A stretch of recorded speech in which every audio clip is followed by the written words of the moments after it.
मुंबई महापालिकेच्या निवडणुकीमध्ये ठाकरे बंधू एकत्र आल्यानंतर मवियाची ताकद वाढेल असं म्हटलं जात होतं, पण काँग्रेसने आधीच स्वबळाचा नारा दिला। तर आता काँग्रेसने शरद पवारांच्या राष्ट्रवादीला सोबत घेण्याचा प्रस्ताव दिल्याची माहिती आहे। त्यामुळे मुंबई महापालिकेमध्ये तरी मविया फुटणार असं चित्र दिसतंय। पण त्यातही काँग्रेसने मनसेला डिवचल्यामुळे ठाकरे विरुद्ध काँग्रेस असा कलगीतुरा रंगणार का हेही पाहायचं आहे। बघूयात हा स्पेशल रिपोर्ट। काँग्रेस राष्ट्रवादीला भेटली, मुंबईत मविया फुटली, काँग्रेसने मनसेला डिवचलं, ठाकरे पलटवार करणार। शरद पवार आणि काँग्रेसमध्ये नेमकं काय ठरलं? शरद पवार यांच्या निवासस्थानी सिल्वर ओकवर आज एक लक्षवेधी भेट झाली। मुंबई काँग्रेसचे नेते आज थेट शरद पवारांच्या भेटीला पोहोचले। मुंबई काँग्रेसच्या अध्यक्षा वर्षा गायकवाड यांच्यासह काँग्रेसच्या नेत्यांनी शरद पवारांची भेट घेतली। या भेटी दरम्यान मुंबईमध्ये काँग्रेसकडून शरद पवारांच्या राष्ट्रवादीला सोबत लढण्यासाठी प्रस्ताव दिल्याची माहिती पुढे येते। वर्षा गायकवाड यांनी सुद्धा राष्ट्रवादी आणि काँग्रेस हे नैसर्गिक मित्र असल्याची आठवण करून दिली आहे। आज आमची खूप चांगली चर्चा झालेली आणि आमची नैसर्गिक सातत्याने असलेली आमची अलायन्स आहे। सगळेजण आम्ही संविधानाचा धागा मानतो, आम्ही जे आहे ते लोकशाही मानतो। या देशामध्ये समता बंधुता न्याय स्वातंत्र्य राहिलं पाहिजे। मुंबईमध्ये जे आहे ते मुंबईची एकता अबाधित राहिली पाहिजे आणि मुंबईच्या विषयावरती येणाऱ्या काळामध्ये इलेक्शन झालं पाहिजे अशी भूमिका आम्ही त्यांना मांडलेली आहे। त्याच्याबद्दल सुद्धा आमची त्या ठिकाणी चर्चा झाली। केवळ मला असं वाटतं अशी काही एवढी काही फोकस चर्चा झाली नाही। काँग्रेस बरोबर नेहमीच आमची सहकार्याची भूमिकाच कालही होती, आजही आणि उद्याही राहील। त्यामुळे पुढच्या काही दिवसामध्ये ही खूपच प्राथमिक मीटिंग होती, अनेक वेगळ्या वेगळ्या विषयांवर चर्चा झाली।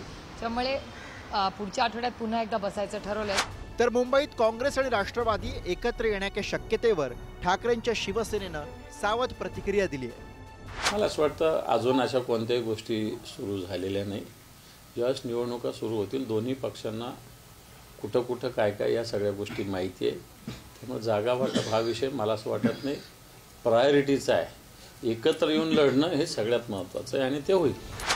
वर्षा गायकवाड यांनी शरद पवारांच्या राष्ट्रवादी सोबत मुंबईत एकत्र लढण्याचे सूर आळवतानाच मनसेवर टीकेचे बाण सोडलेत। कायदा हातात घेणाऱ्यांसोबत जाऊ शकत नाही असं म्हणत ठाकरेंना डिवचलंय। कोणी भावाने एकत्र आली तर आम्हाला त्यांना आम्हाला शुभेच्छा देतो, पण या माध्यमातून जे आहे आमच्याशी चर्चा व्हायला पाहिजे होती। काँग्रेस पक्ष आपल्या सगळ्यांना माहिती आहे की सातत्याने ज्या वेळेला आम्ही अलायन्स केली त्या वेळेला आमचा कॉमन मिनिमम प्रोग्राम राहिलेला आहे। इंडिया अलायन्सशी असेल किंवा महाविकास आघाडी असेल, आमचा संविधान धागा धरून आम्ही कॉमन मिनिमम प्रोग्राम त्या ठिकाणी करण्याचं काम केलेलं आहे। आणि आम्हाला अशी अपेक्षा आहे की येणाऱ्या काळामध्ये मुंबई महानगरपालिकेचं इलेक्शन हे सर्वांना बरोबर घेऊन केलं गेलं पाहिजे। मुंबई ही असं शहर आहे की ज्याच्यामध्ये देशामधले सगळ्या राज्यामधले लोक या ठिकाणी असतात आणि मुंबईच्या विकासामध्ये प्रत्येकाचा हातभार आहे। त्यामुळे दडपशाही करणारं किंवा कायदा हाती घेणाऱ्या लोकांबरोबर आम्ही जाऊ शकत नाही, जी आमची भूमिका आहे। आमचे नेते जननायक आदरणीय राहुल गांधीजींनी भारत जोडो यात्रेच्या माध्यमातून लोकांना जोडण्याचं काम केलं, प्रेम देण्याचं काम केलं।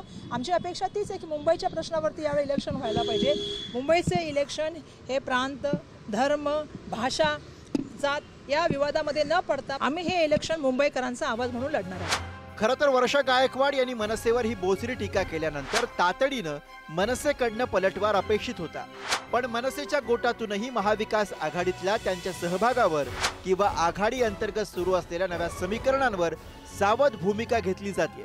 पण तरीही राज ठाकरे हे यावर काय भूमिका मांडतात आणि मुळात लोकसभा विधानसभा एकत्र लढलेली मविया मुंबईत फुटली तर उद्धव ठाकरेंसह काँग्रेसचे नेते सुद्धा निवडणुकीच्या रणधुमाळीत एकमेकांवर कसे वार पलटवार करतात हेही पाहावं लागेल।